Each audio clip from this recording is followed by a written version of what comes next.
Sound is produced by vibrating bodies. You tap an object, it vibrates. That's why sound is produced. And every vibrating object has a fundamental frequency. It has a natural frequency of its own, like we do.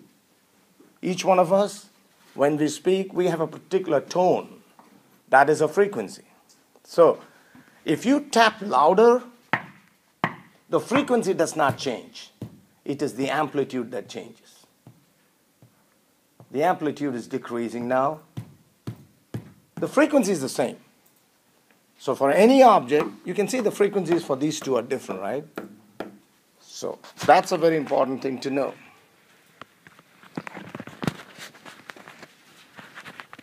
And that's what I just told you. And sound waves propagate through a medium as longitudinal waves. So sound is a longitudinal wave. I'll tell you the difference. Light is a transverse wave. So sound is longitudinal, but light is transverse. We have not couple of chapters, like 5 chapters on light. So keep this in mind. This is the big difference between them. And as you can see, the sound produced from the speaker falls on the eardrum, and that's how we hear that. Speed of sound. Yeah, in different materials, sound has different speed. And of course, the speed of sound depends on the temperature. As the temperature increases, the speed of sound also increases. And this is an approximate formula for you to find the speed of sound. You see that number there, 331 meter per second, is the speed of sound at 0 degrees Celsius. 331 meter per second. Now, the T there is in degrees Celsius. Be careful about that. So that means if the temperature is like 10 degrees Celsius, the speed of sound is 337 meter per second. 0.6 times 10, 6, add it to that. So that's the approximate formula, but temperature has to be in Celsius. As an example, at 20 degrees Celsius, that is the speed of sound, 343 meters per second. In almost all our problems, we'll be using this number because that's almost the room temperature, isn't it? 20 degrees Celsius, so that'll be the speed of sound for us. So understand that, yeah. Compressions are regions of higher density, and rarefactions are regions of lower density, isn't it? Where the particles are either pushed together, that's a compression, pushed away from each other, that's a rarefaction. So sound propagates as a longitudinal wave. And it's represented by this relation. By now it should be very clear that K is the wave number, omega is the angular frequency, X is the position of the particle from the origin, and T is the instant at which we are looking at it. And D is the displacement along the y-axis, isn't it? So that must be very clear. And that's for a wave propagating along which axis? Positive x or negative x? Positive x-axis, okay. Now, longitudinal waves are also called pressure waves. Because don't you think that when the particles are pushed together, the pressure would change? Would it increase or decrease? What a silly question. Increase. Particles pushed together increases. Pushed away decreases. So these are also called pressure waves. And there is a derivation that I'm not going to go through, but I want you to look at the final step at least. This is going to give you the change in pressure, but I'll just give you the important points. Does anybody recognize this equation? Well, expected. Don't want to be negative, but that's expected. Change in pressure is equal to bulk modulus. Ever heard of bulk modulus? There are 3 moduli: Young's modulus, bulk modulus, and shear modulus. And bulk modulus is to do with fluids. And sound, of course, we're looking at sound propagating through a fluid right now. It can propagate through solids also. So that's why the B is the bulk modulus. Delta V is the change in volume, and the other one is the original volume. So you have the terms there, change in pressure, depends on bulk modulus, and all that stuff. You continue that, and you get a final formula for pressure, which I have thrown at you right now. But you just have to remember this formula. And it's quite easy to remember too, because it has the same format as the equation for displacement. Did you notice that? That's why I have introduced this. You see that the change in pressure depends on a maximum pressure, just like D depends on the maximum, which is amplitude, right? And then the same thing, but with a small difference. Can I call it a small difference, or is it a big difference? Does anybody notice the difference between these two? If you start with a sine function, you end with a cos function. That means where the displacement is maximum, the pressure is minimum. That's crucial. So if you are shown two graphs, you should be able to recognize the two, because that's a sine function. This is a cos function, isn't it? Again, very important. Where the displacement is maximum, the pressure is minimum. And the other way around too. And then again, you have to remember that the maximum pressure is given by BAK, where you know the terms. I think you know the terms. B, bulk modulus, A, amplitude, K, wave number, which can again be shown to be rho V squared AK and all that. But at least remember this, BAK. So that's all we take away from there. It's worth repeating, so I'm saying this again. Pressure is opposite to displacement.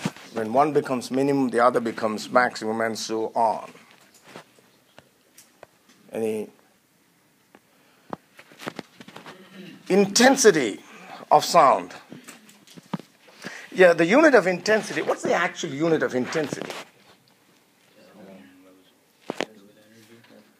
Yesterday we talked about intensity. We have written that unit a couple times at least, and now I'm asking you, what's the unit of it? I'm not asking you to read. That's nothing. What's the actual unit for intensity of sound? Thank you so much. That's why. So intensity is measured in watt per meter squared, but that's going to be very inconvenient for us. That's why a new unit has been chosen called decibels. You know the meaning of the word deci is 1/10th. So the actual unit is Bell. Alexander Graham Bell. I know, not a famous movie star, but you know, maybe somebody's heard his name somewhere. Yes. Okay, thank you.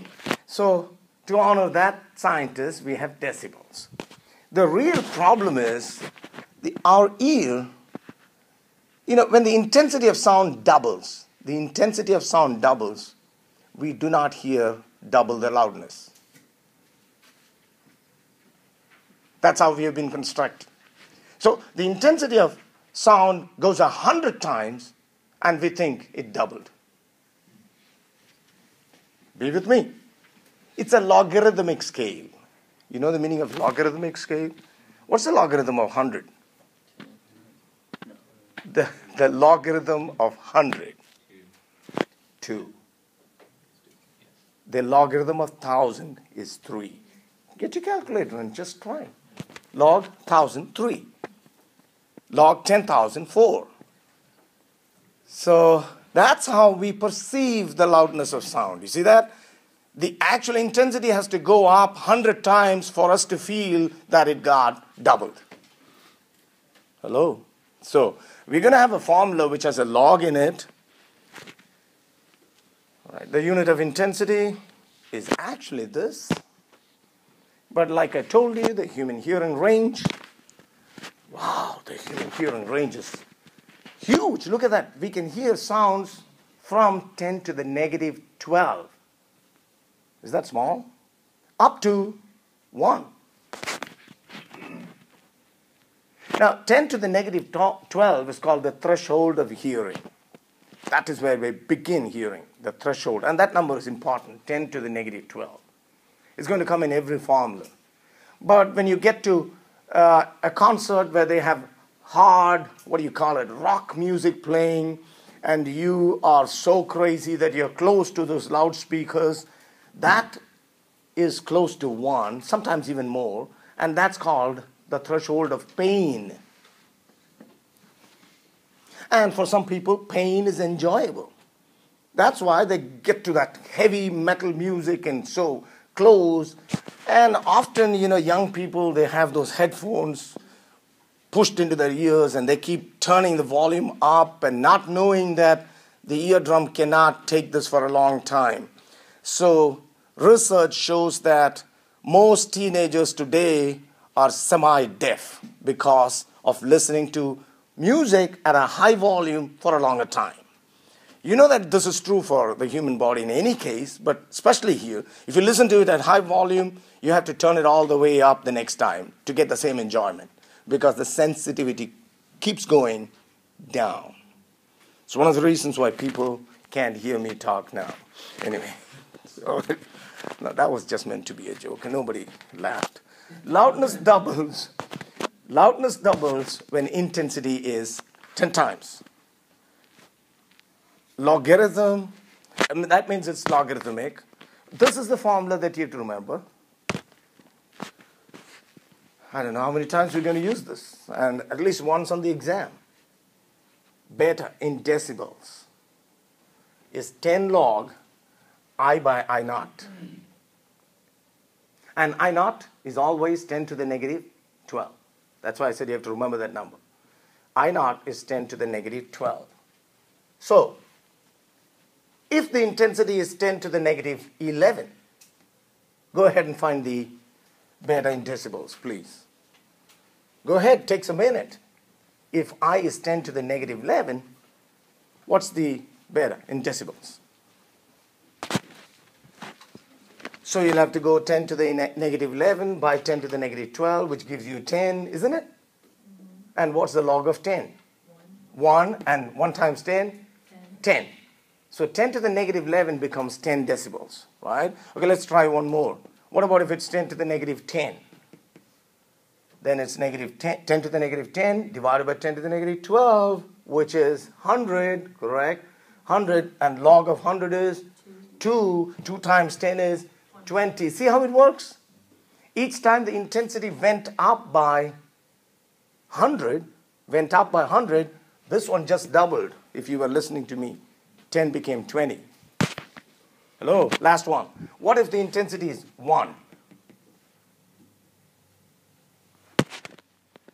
What if the intensity is 1? Isn't that the threshold of pain?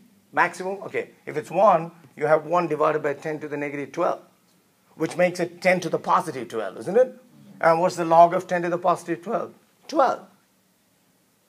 12 times 10? 120. So that's the maximum. Okay, one more. Why did I forget that? What if it is 10 to the negative 12? 10 to the negative 12. 10 to the negative 12 cancels out. Log of 1 is 0. So beta is 0. So now from this big story, you should have understood that the human hearing range is all the way from 0 decibels to 120 decibels, if you were listening to me.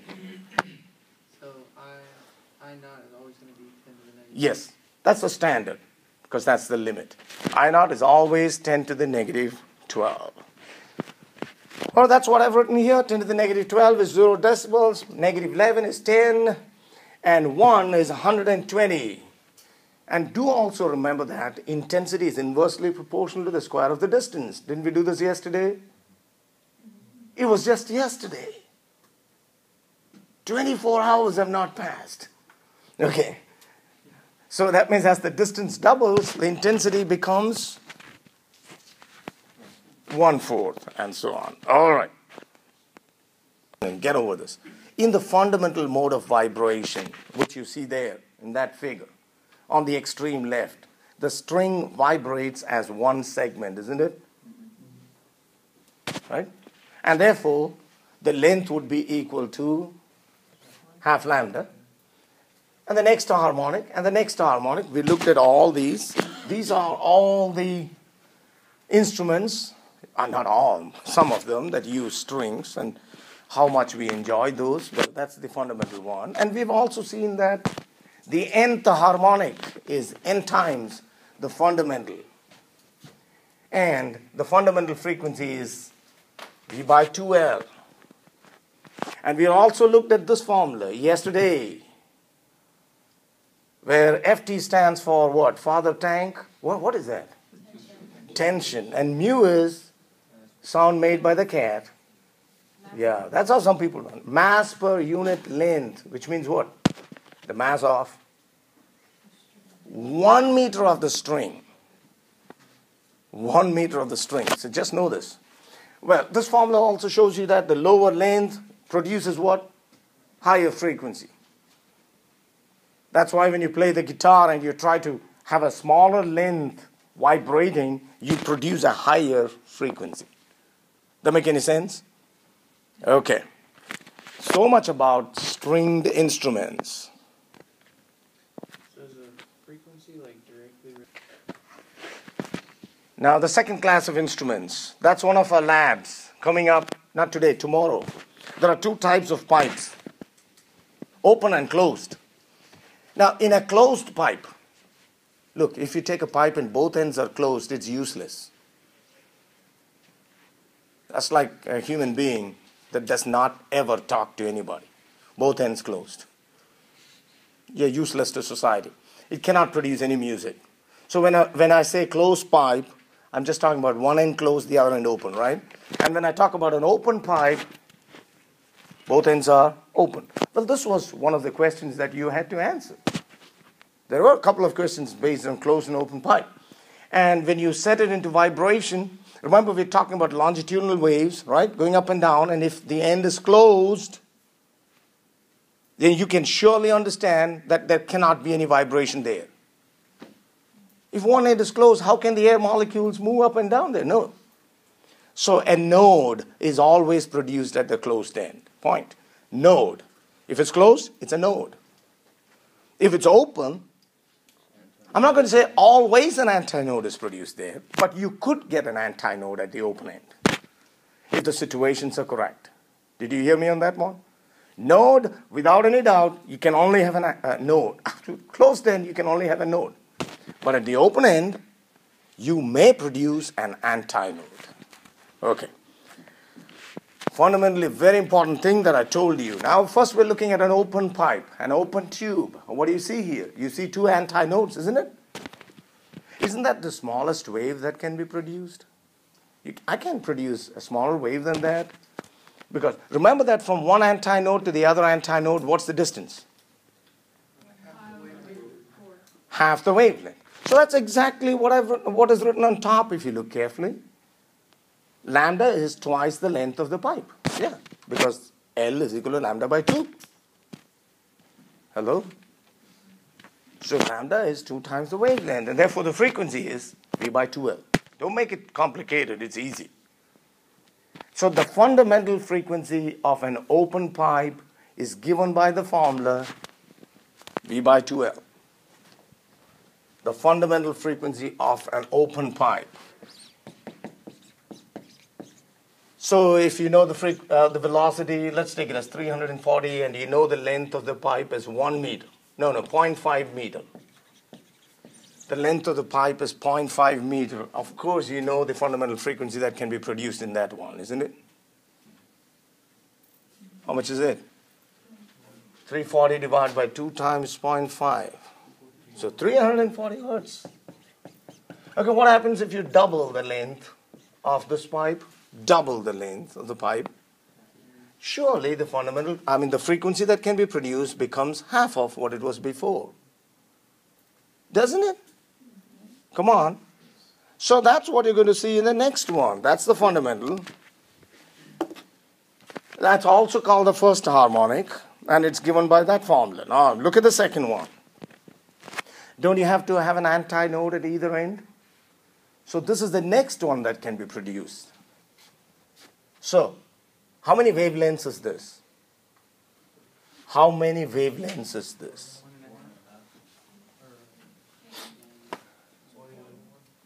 From one antinode to the other antinode is half a wavelength. Half a wavelength, right? So you have half a wavelength up to here, another half up to here. I think half plus half is 1. So that's why you see See what? Okay, lambda is equal to the length. Therefore, the frequency is velocity by the length. So isn't this twice that one? It is.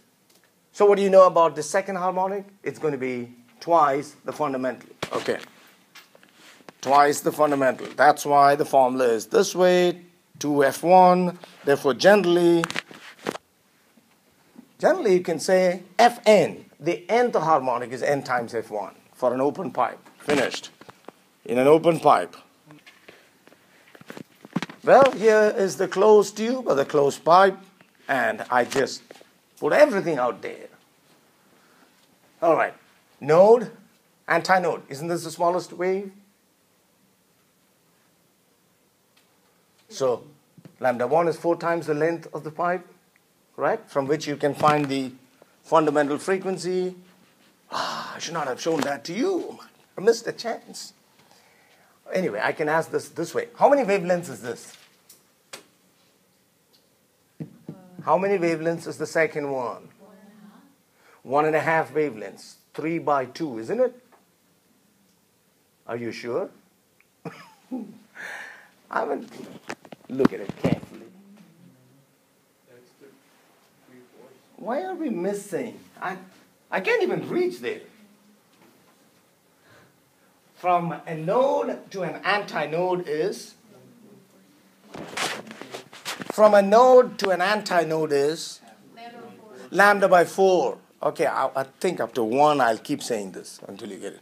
Node to an antinode is lambda by 4. So don't you see 3 parts in that case?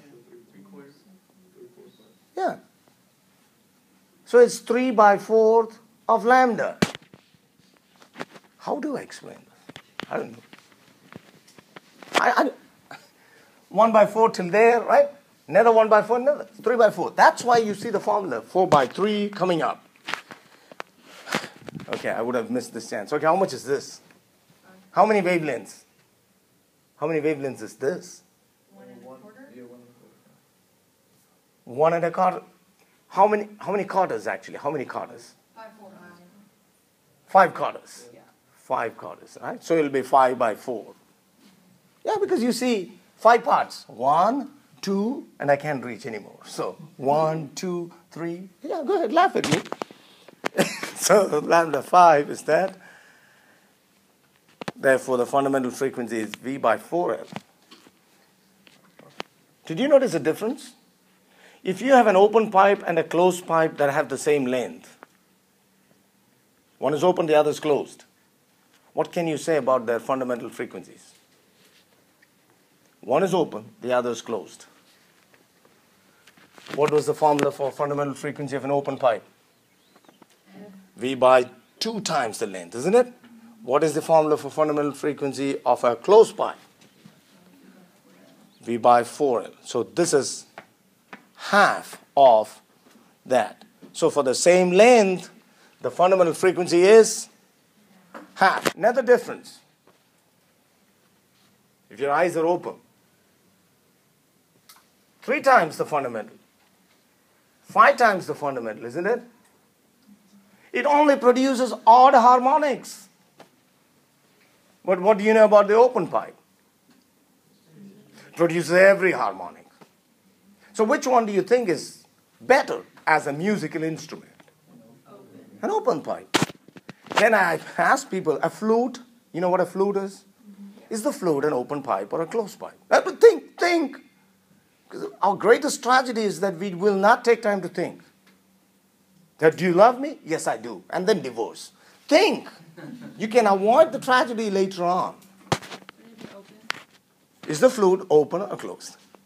Yeah, because you blow it in and it comes out, even though like you have the closed on one side, but you still blow it. Now you're confusing me. Is the flute open or closed, Dulce? Is it an open pipe or a closed pipe?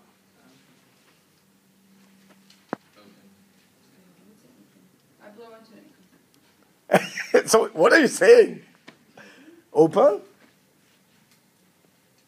One end of the flute is closed for sure. Yeah. But right next to it we blow. So that's the open end. That's going to act as the open end because we don't want to put that big pipe into our mouth and blow. So what's done is, for practical convenience, that end is closed, but you make a small hole by the side of that's closed. So that's the open end. Are you listening? And what do you do when you play the flute? Aren't you changing the vibrating length by opening and closing the holes? Hello? Have you seen a flute? Then you know what I'm talking about. You open this hole, you have increased the length of the pipe. Now that's the lab that we're going to do, not with a flute, of course. You know, something similar. We're going to change the vibrating length, and I hope you enjoy the lab tomorrow when we do that. So, finally, conclusions. Here, only odd harmonics are produced in a closed one.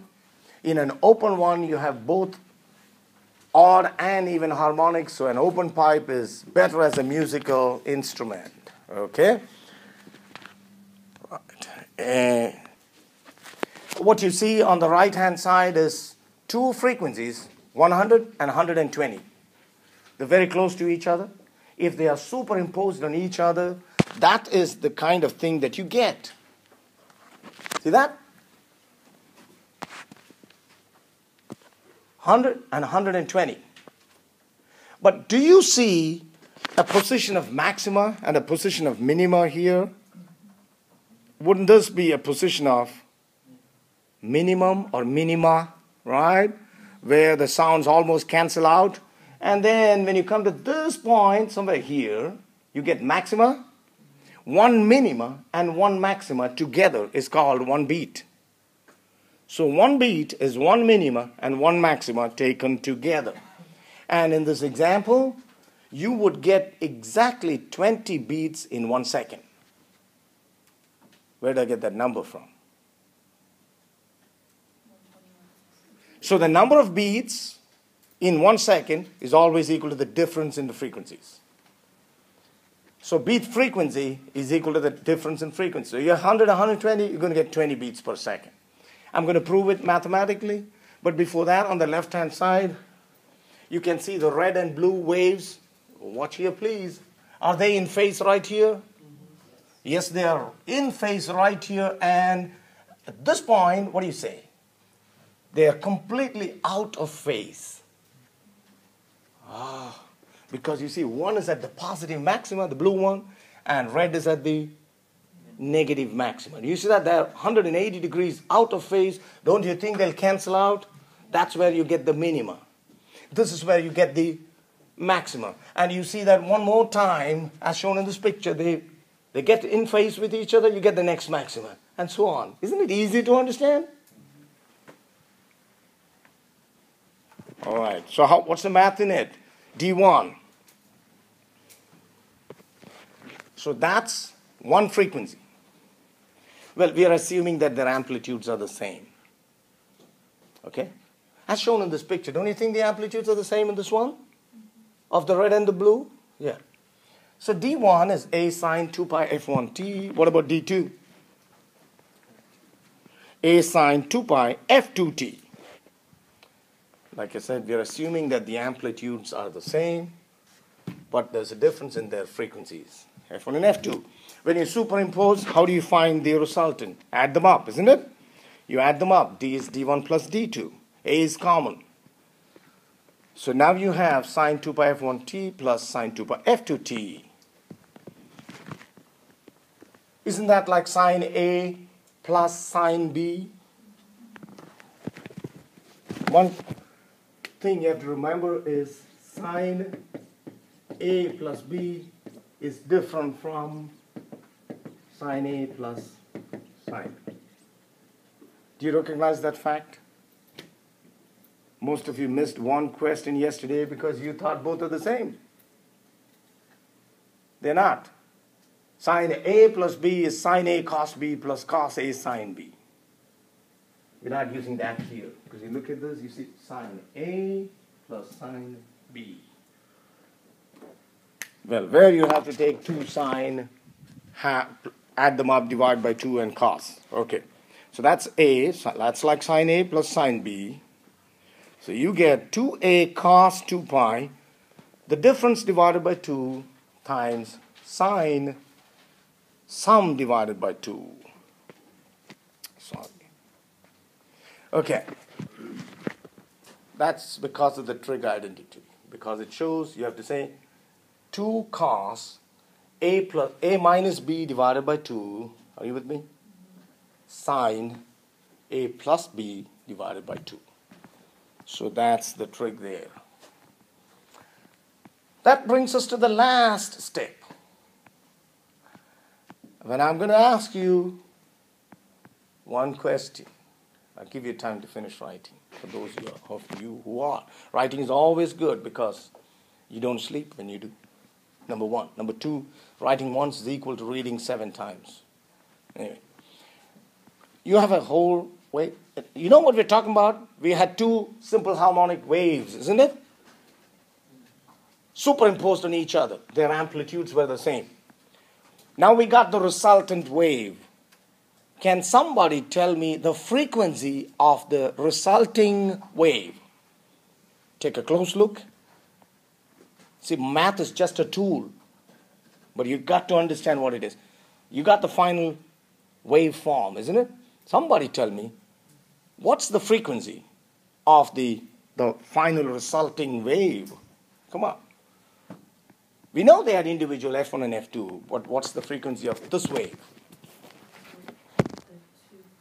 If you look at it carefully, you know. This is how you look at it. Look. You look at, oh, the amplitude must be here. Then after the sine function, what's the phase, isn't it? Yes. So look at it similarly. Oh, that was a sine wave. We should get a sine. After the sine function, oh, this is a sine function. That's the phase, isn't it? That's the phase. So the frequency is? Average. The average of the two. Therefore, in beats, the frequency of the resulting wave would be the average frequency. Very clear, isn't it, from here? Okay, now there's a problem. Next problem is, what's the amplitude? Well, these two, did they have constant amplitudes? Yes. But what about the resulting wave? Does it have a constant amplitude? Or does it have an amplitude that depends on time? Yes, it depends, because this whole thing is amplitude. Be with me, you see that? That's why there's a circle around it. This whole thing, and you see that it depends on time. Wow. So the amplitude, oh sure. Look at this. Doesn't the amplitude depend on time? Is it a constant? No, it's not. It depends on time. So we are interested in this because we want to see how many beats are produced in a second, isn't it? That's our ultimate aim. So you look at this and say, let's find out. Can somebody look at this and tell me how we find out how many are produced? You see this factor here? F1 minus F2 by 2. And then didn't I tell you that 1 minimum and 1 maximum together is called 1 beat? So you multiply this with 2. And immediately you see F1 minus F2. So how many beats are produced in a second? F1 minus F2. Okay. I think I'm writing it down. Cos 2 pi. That is, you see where I got that from? That was in the amplitude, right? Cos. And you know the maximum value is plus 1 for a cos function. And the minimum is? Minus 1. What does it mean here? Minus 1 shows it's a minimum. Plus 1 shows it's a... Are you getting the connection between math and physics? Okay. Plus 1. When does that function become plus 1? Cos 0 is plus 1. Isn't it? Are you with me? What's the next time it gets the value positive 1? Cos 2 pi? Okay, so now you see the range. You see 0, you go 2 pi. That's what I'm trying to write. Beat occurs 2 per cycle. I told you that. 1 minimum and maximum. So beat frequency is twice that, which is F1 minus F2. Proved. Beat frequency is F1 minus F2. Now what some people will just focus on is this. I'm trying to show you the defective studying method. Beat frequency, F1 minus F2. No good. If you only study the final formula, it's no good because I'm going to twist from top. somewhere. And the final result by itself will be useless.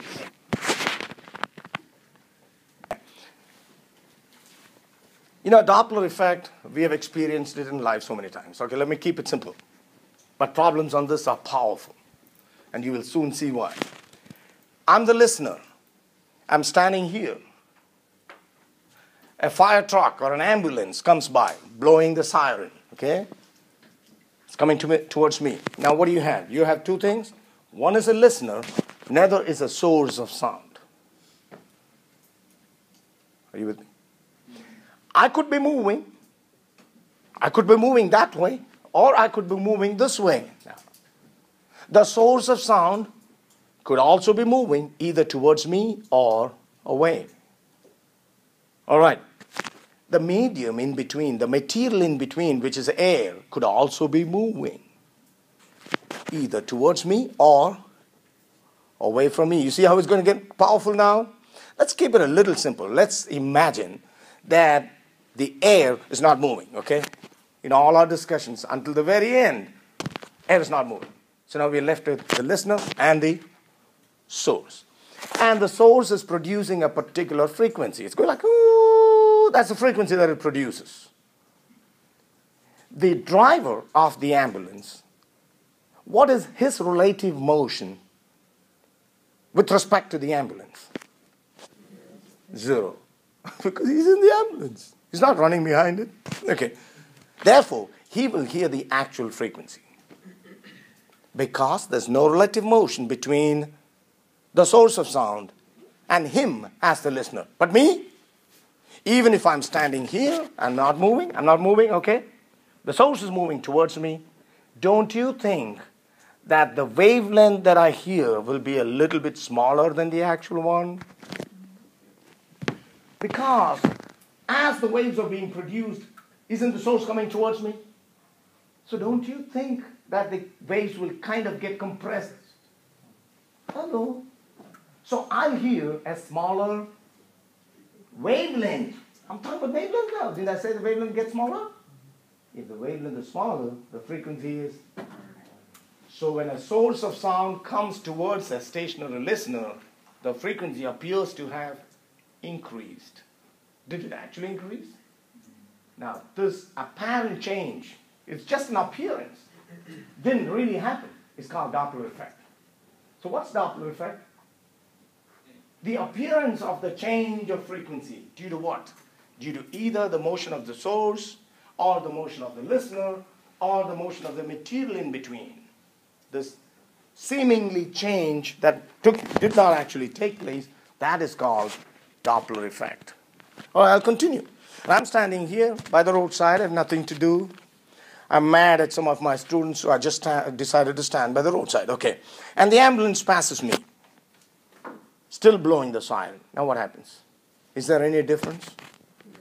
Well, when it comes towards me, it'll appear as if the frequency went up. But when it goes past me, it'll appear as if the frequency went down. You understand that? And then, if I had started moving too, while the ambulance was coming, and say, hey, I want to run to him. Wouldn't that be a different frequency now? And wouldn't it be different if I decided to run the opposite direction? And wouldn't it be different if I decided to run in a perpendicular direction? Come on now. This Doppler effect is powerful. I'll give you a chance. Let's finish and your questions will be answered. Okay, so Doppler effect is the apparent change in frequency due to the motion of the source, the listener, or the medium. There. Two people, one here, the other here. Just take a look. You understand everything? To this person, the wavelength appears to have decreased, isn't it? Small wavelength is what? High frequency. And to this person, the wavelength appears to have increased, so the frequency appears to have decreased. Okay. The formula could be derived. Again, I'm not going to derive it. Do not read the textbook on this one, because the derivation given there is like 3 pages long, and at the end of it, you get messed up. So I'm going to give you a real simple formula. You might have to change the formula on the formula sheet. Also, I'll let you do that, all right? A convenient formula for you to remember is this. And how do you remember? The one confusion that appears here, let me explain the terms first. F prime, somebody tell me. F is the actual frequency. F prime, the apparent frequency. V here is the velocity of sound. V is the velocity of sound. And this is self-explanatory. VL, velocity of the listener, velocity of the source. Now, one confusion is, which one goes on top, which one comes? We are selfish people. We're always on top. So the confusion is avoided. V minus, velocity of the listener. We're the listener. We're on top. Okay, but this is a simple formula from which you could get about 10 formulas. About 10. That is the crucial point. And I'm going to explain to you how the signs will change. Are you ready for it? Okay. How the signs will change. This should be the most important sentence that I have spoken of today. I'm going to just say it. So, the direction of sound waves towards the listener is taken as positive. I'll repeat it 3 times.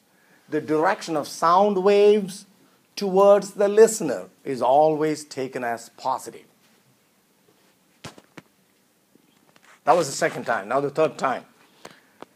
The direction of sound waves towards the listener is taken as positive. All right. Now, to go along with it, this one. When I say taken as positive, that means the signs will not change. Hello? When I said taken as positive, it doesn't mean that this will become positive, this will become positive. Rather, it means that the signs will not change. Why? How do you remember that? You multiply anything with a positive, what happens? Will the sign change? No. That's what I'm telling you to remember. So, the direction of sound towards the listener is taken as positive, and if it is positive, then you multiply that with positive so the sign does not change. But what if it is negative? What if something is going opposite to the direction of sound towards the listener? Then it's negative. Negative times negative will become, that's when the sign changes. Did you understand that? When we do problems, it will become very clear. But that you had to know. All right, that's what I'm writing there. Direction of sound waves towards the listener is positive. Be positive. It's positive.